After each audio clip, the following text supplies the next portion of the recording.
ট্রাঙ্কের মধ্যে বডি রেখেছে, তার মধ্যেও ঢালাই করেছে, ঢালাইয়ের সময় ট্রাঙ্কটাকে আরেকটা জায়গায় রেখেছে, সেটাও ঢালাই করে তার উপরে মানে মার্বেল বসিয়ে দিয়েছে বেদির মতো, ওখানে ও রেখেও পুরো পুজো টুজো করতো আর কি।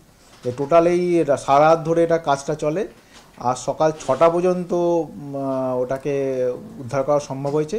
মেয়ে ওদের বাড়ি থেকে আমাদের মেয়ের বাবা যেটা জানিয়েছে, মেয়ে বলছে আমি আমেরিকায় চাকরি পেয়েছি, আমি দিল্লি যাচ্ছি, দিল্লি থেকে আমেরিকায় চলে যাব। ইউনিসেফে চাকরি পেয়েছি বলে এখান থেকেও দিল্লি রওনা দেয়।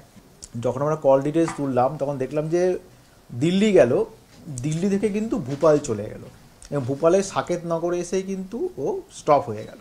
তখনই আমাদের সন্দেহ হয় যে তাহলে ও মিথ্যা কথা বলে গেছে, যে আদৌ আমেরিকা যায়নি, তাহলে ভূপালেই আছে। কোন সময় নাগাদ মারা হয়েছিল এটা সম্ভবত আমাদের ধারণা ওই একদম ওই জুন মাসে যখন গেছে না, ওই জুলাই হয়ে গেছে একদম।